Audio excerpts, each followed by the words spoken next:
Boa noite, amigos e irmãos que nos assistem através do canal Esperança para Viver Sem Medo do Futuro.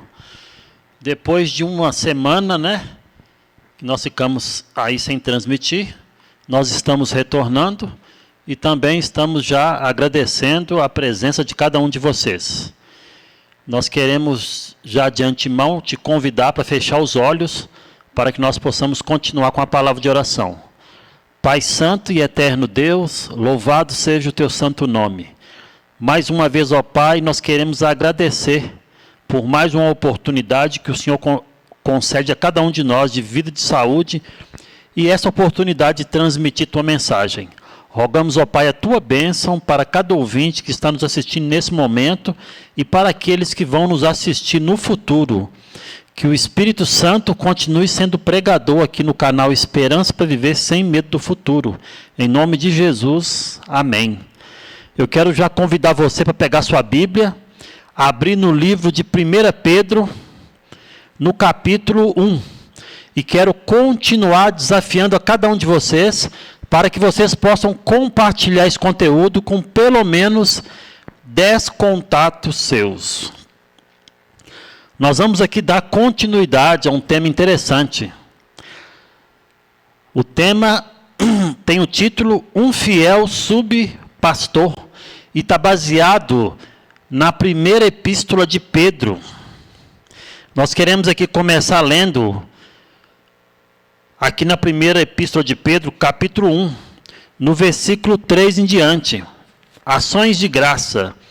Bendito Deus e Pai de nosso Senhor Jesus Cristo, que segundo a sua muita misericórdia, nos regenerou para uma viva esperança, mediante a ressurreição de Jesus Cristo dentre os mortos, para uma herança incorruptível, sem mácula, imarcessível, reservada nos céus, para vós outros.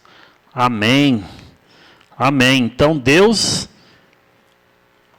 tem uma coisa muito boa reservada para nós. Muito boa. E Ele quer que cada um de nós estejamos ali com Ele.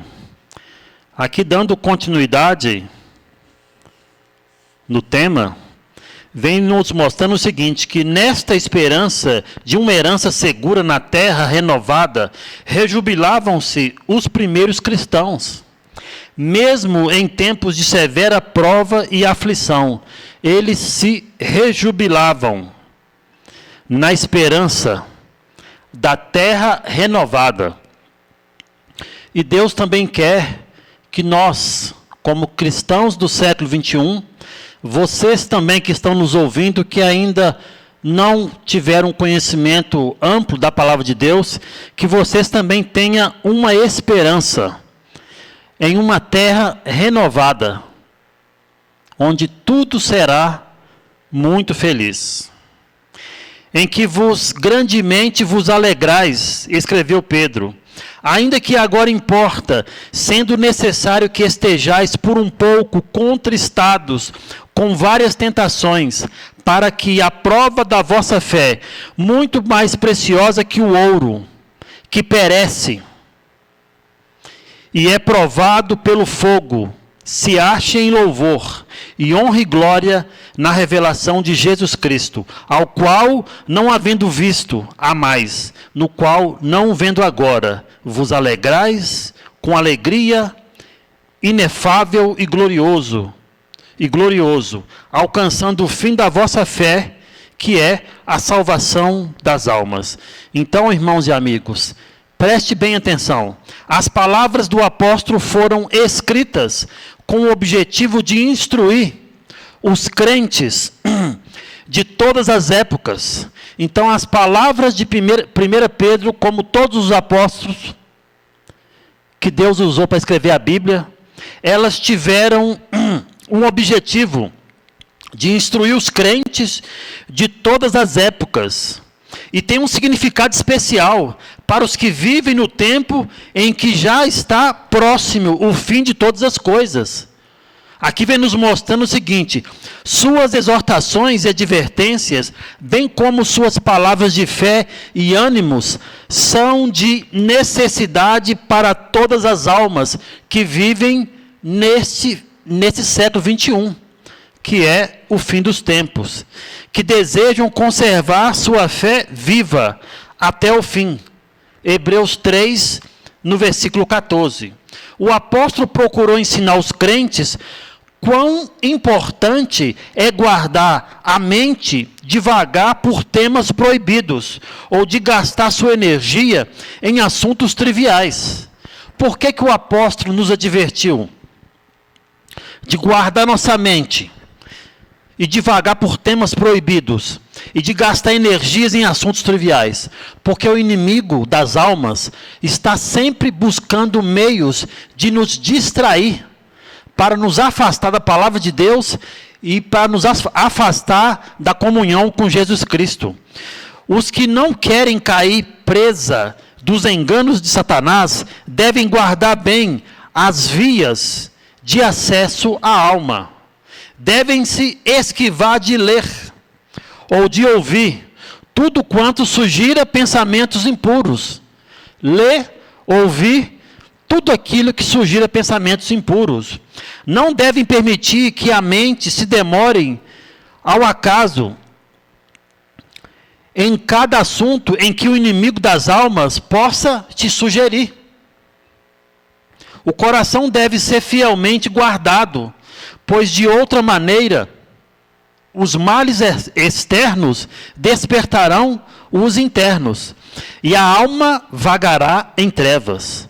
Portanto, cingindo os lombos do vosso entendimento, escreveu Pedro, sede sóbrios, e esperai inteiramente na graça que vos ofereceu na revelação de Jesus Cristo. Não vos conformando com as concupiscências que antes havia em vossa ignorância, mas como é santo aquele que vos chamou, sede vós também santos em toda a vossa maneira de viver. Portanto, está escrito, sede santos, porque eu sou santo. Jesus deixa uma mensagem para cada um de nós hoje. Sede santos, porque eu também sou santo. Então veja bem, essas palavras estão lá em Pedro, capítulo 1, versículo 13, que traz como tema a santidade na vida. Ainda em temor durante o tempo da vossa peregrinação, sabendo que não foi por coisas corruptíveis, como prata ou ouro, que vocês foram resgatados, mas pelo sangue de Cristo, como de um cordeiro imaculado, incontaminado, o qual, na verdade, em outro tempo foi conhecido, ainda antes da fundação do mundo, mas manifestado nestes últimos tempos, por amor de vós, por amor de mim, por amor de vocês. E por ele credes em Deus, que o ressuscitou dos mortos e lhe deu glória, para que a vossa fé e esperança estivessem em Deus. Então a minha fé, a minha esperança e a de vocês, ela só tem um endereço: Jesus Cristo. Foi o único que veio a este mundo, pagou a penalidade do pecado, para que através da sua vida, sua ressurreição e as suas obras, nós continuássemos crendo em Deus. Se a prata e o ouro fossem suficientes para a compra da salvação do homem, quão fácil isso teria sido para aquele que diz, minha é a prata e meu o ouro. Ageu 2, versículo 8. Mas só pelo precioso sangue do Filho de Deus podia o transgressor ser redimido. O plano da salvação foi elaborado em sacrifício, irmãos e amigos. O plano da salvação foi elaborado em sacrifícios. E eu não posso esperar, e nem vocês que estão nos ouvindo nesse momento, de alcançar a salvação sem sacrifício. Eu não estou falando que nós compramos a salvação. Eu estou falando do que o que estiver no nosso alcance para fazer, para ter comunhão com Cristo, é o nosso dever. Porque tudo que estava no alcance de Deus e de Jesus, eles fizeram. Então, a salvação, ela não foi assim, elaborada sem sacrifício. Não. A salvação foi elaborada em sacrifício. Em sacrifício. O apóstolo Paulo escreveu: porque já sabeis a graça de nosso Senhor Jesus Cristo, que sendo rico, por amor de vós se fez pobre. Olha o ponto aí. Jesus era rico, dono de tudo, e ele se fez pobre, para que pela sua pobreza enriquecêssemos. Lá em 2 Coríntios 8:9 diz também: Cristo se deu por nós para nos redimir de toda a iniquidade, e como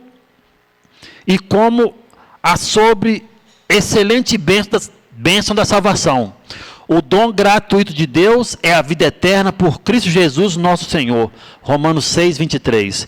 Então, irmãos e amigos, purificando as vossas almas na obediência à verdade. Esse é o sacrifício que nós devemos fazer. Purificar nossos pensamentos em obediência à palavra de Deus. Nós sabemos que não é fácil obedecer. Não é fácil, irmãos. Porque o pecado corre em nossas veias. A desobediência está em nossas veias. E é muito mais fácil desobedecer do que obedecer. Mas nós devemos purificar as nossas almas através da obediência à verdade. E a verdade, nós sabemos, é a palavra de Deus, é Jesus Cristo, é os seus mandamentos, é os seus preceitos, é os seus estatutos, ou seja, toda a Bíblia é a verdade. Para a caridade fraternal não fingida, continua Pedro, amai-vos ardentemente uns aos outros com um coração puro. A palavra de Deus, a verdade, é o conduto pelo qual o Senhor manifesta seu espírito e poder. Então veja bem, a palavra de Deus, a verdade, é um conduto pelo qual o Senhor manifesta seu espírito e poder. Então, se eu não tiver comunhão com a palavra de Deus, como Deus pode? Como ele pode me dar força para resistir às tentações do inimigo? A obediência à palavra conduz o fruto da santidade requerida, caridade fraternal não fingida. Este amor tem a sua origem no céu e conduz aos mais altos motivos e ações altruístas. Então, se você se afastar da palavra de Deus, você é uma presa que está 1000% nos braços do inimigo. Mas se você estiver em comunhão com a palavra de Deus, você terá força pelo poder de Jesus Cristo e Espírito Santo para resistir às tentações.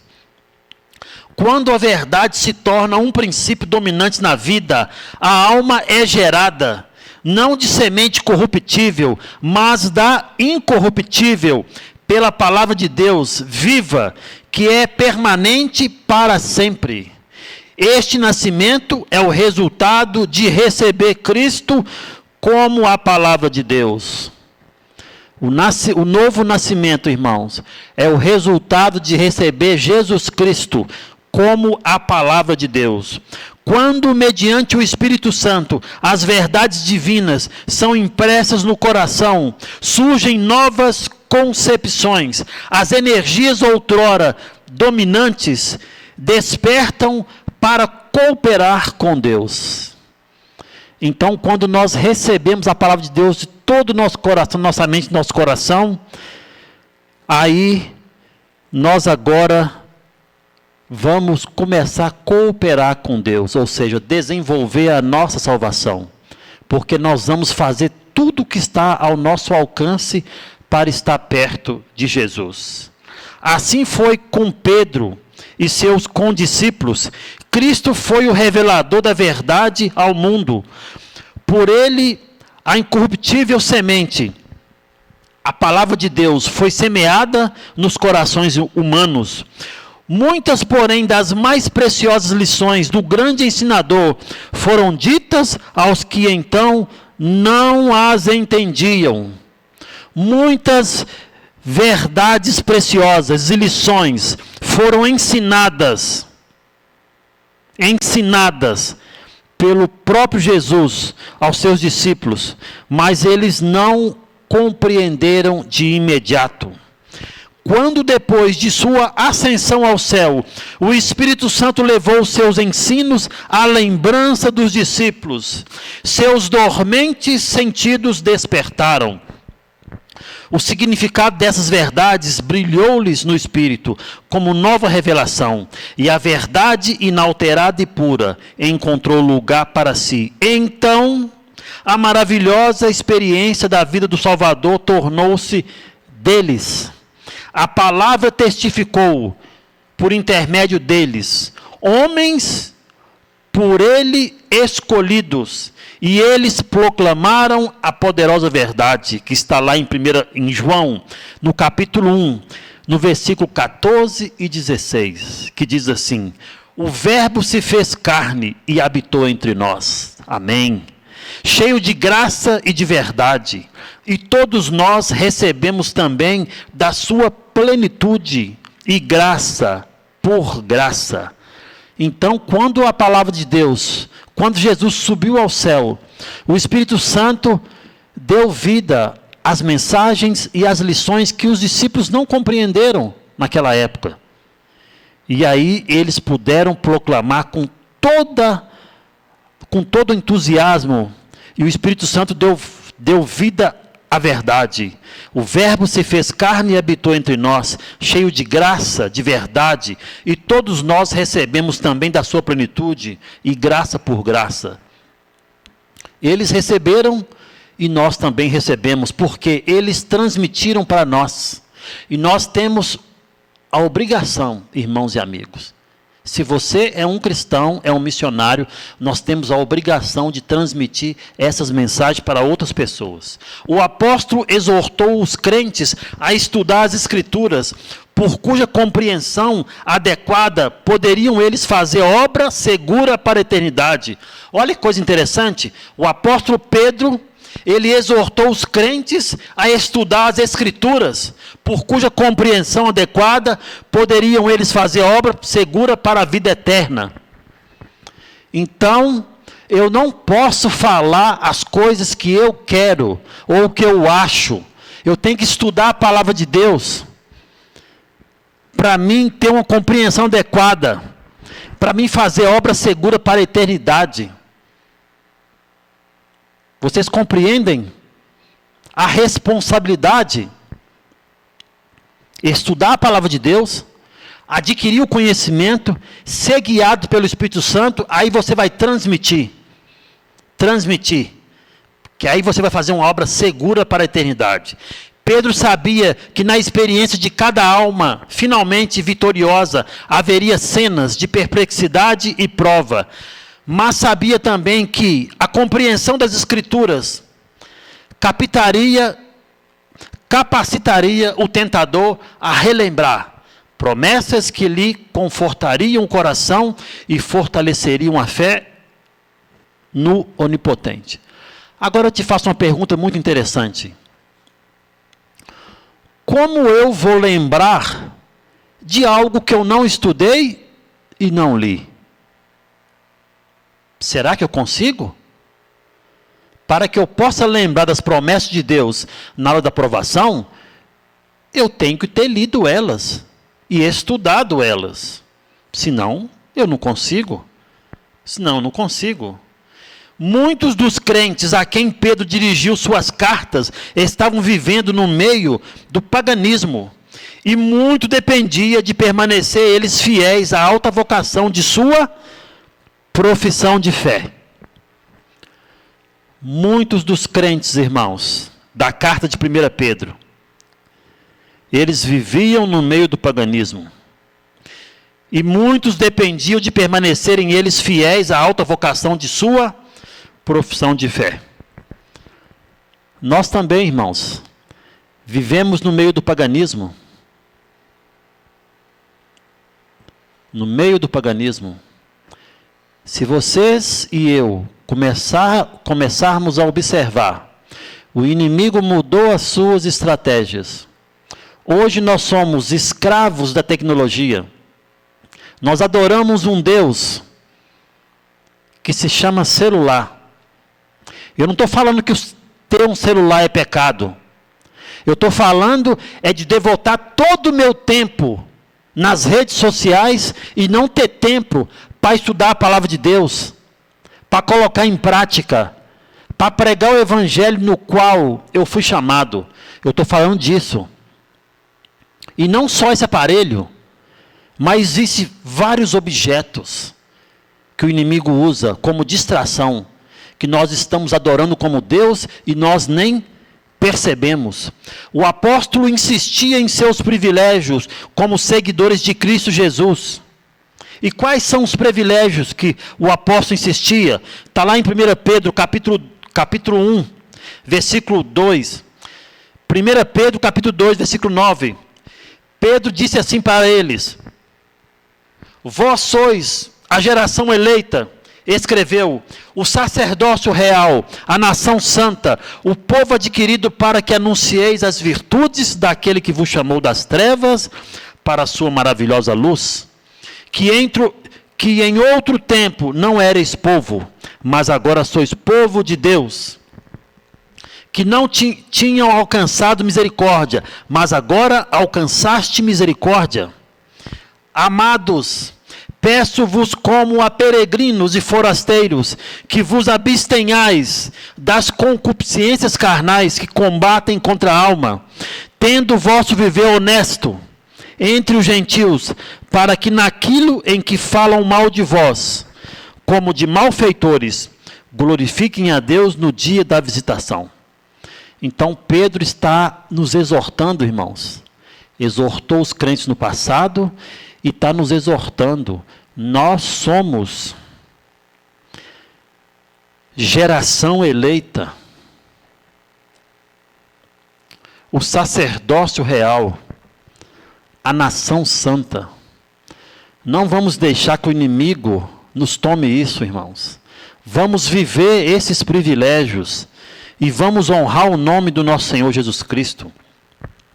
O apóstolo esboça com clareza a atitude que deveriam os crentes sustentar em relação às autoridades civis. E ele diz assim: sujeitai-vos, pois, a toda a ordenação humana, por amor do Senhor, quer ao rei como superior, quer aos governadores, como por ele enviados para castigo dos malfeitores e para louvor dos que fazem o bem. Porque assim é a vontade de Deus, que fazendo o bem, tapais a boca, a ignorância dos homens loucos, como livres, e não tendo a liberdade por cobertura da malícia, mas como servos de Deus, honrai a todos, amai a fraternidade e temei a Deus. Então veja bem, irmãos e amigos, os que eram servos foram aconselhados a permanecer sujeitos em todo temor aos senhores, não somente aos bons e humanos, mas também aos maus, porque, continua o apóstolo, é coisa agradável a Deus que alguém, por causa da consciência para com Deus, sofra agravos, padecendo injustiça, porque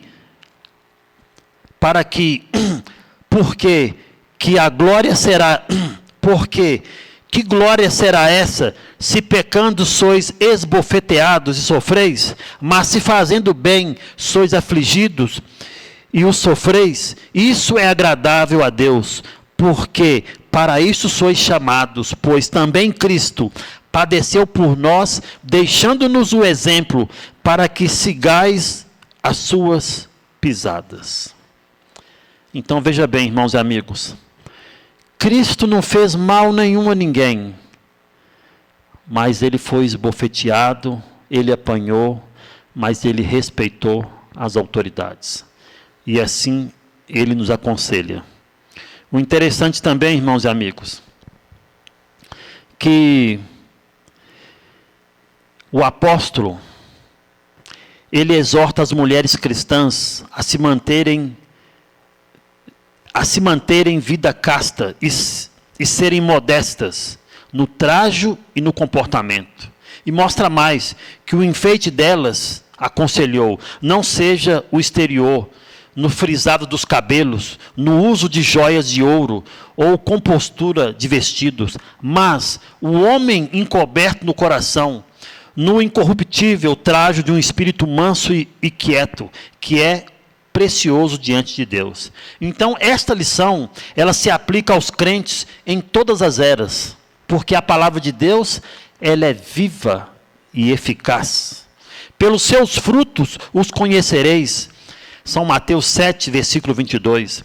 O adorno interior de um espírito manso e quieto é inestimável. Na vida do verdadeiro cristão, o adorno externo está sempre em harmonia com a paz e a santidade interna. Se alguém quiser vir após mim, disse Jesus, renuncie a si mesmo, tome sobre si a sua cruz e siga-me. Mateus 16, versículo 24. O sacrifício e a negação do eu assinalarão a vida do cristão. É evidência de que o gosto está mudado. Será vista no vestuário de todo aquele que anda na vereda aberta para os redimidos do Senhor. Pelos seus frutos os conhecereis. Até numa vestimenta, até num semblante, nós testemunhamos que fomos transformados por Cristo.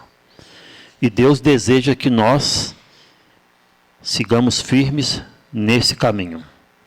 Em relação com as instruções que dá aos que ocupam posições de responsabilidade na igreja, o apóstolo esboça alguns princípios gerais que deviam ser seguidos por todos os que estivessem incluídos na comunhão da igreja.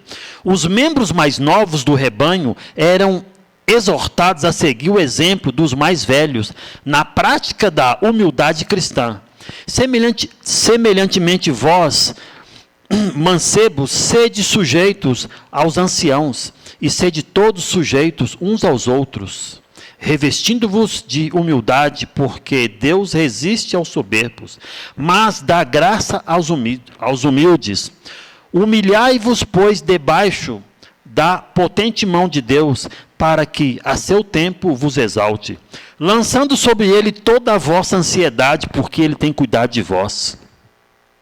Sede sóbrios e vigilantes, porque o diabo, vosso adversário, anda em derredor, bramando como leão, buscando a quem possa devorar, ao qual reside firme na fé. Assim escreveu Pedro aos crentes, num tempo de peculiar provação para a igreja. Muitos tinham já experimentado a participação nos sofrimentos de Cristo, e logo a igreja devia passar por um período de terrível perseguição. Dentro de breves anos, muitos dos que tinham sido mestres e líderes na igreja deviam depor a vida pelo evangelho. Logo se levantariam lobos, devoradores, que não poupariam o rebanho, mas nada disto devia desencorajar aqueles cujas esperanças estavam centralizadas em Cristo. Com palavras de encorajamento e ânimo, Pedro dirigiu o pensamento dos crentes das presentes provas e futuras cenas de sofrimento para uma herança incorruptível, incontaminável e que se não pode murchar. E o Deus de toda graça, orou ele com fervor, que em Cristo Jesus vos chamou à sua eterna glória, depois de haveres padecido por um pouco, ele mesmo vos aperfeiçoará e confirmará fortemente a fé de vocês. A ele seja a glória e o poderio para todos sempre. Amém. Esse é o desejo, irmãos e amigos, do canal Esperança para Viver Sem Medo do Futuro. que vocês possam compreender a mensagem da palavra de Deus, que vocês possam se esforçar para ler a palavra de Deus, colocar em prática, para que no dia da provação, vocês possam ser lembrados pelo Espírito Santo das grandes promessas de morar numa nova terra, onde não haverá nem luto, nem pranto e nem dor. E ali nós estaremos com Jesus para a eternidade. Com esse pensamento eu quero convidar vocês para fechar os olhos, para que nós possamos terminar com outra palavra de oração. Pai santo e eterno Deus, louvado seja o teu santo nome. Mais uma vez, ó Pai, nós rogamos a tua bênção sobre a mensagem e os ouvintes. Que o Espírito Santo continue falando ao coração deles fortemente, Senhor. E que o Senhor nos dê força, fé e ânimo para fazer a nossa parte, que é buscar o Senhor na tua palavra e nos tornarmos praticantes. Continue conosco e com os nossos ouvintes, em nome de Jesus. Amém.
Jesus voltará.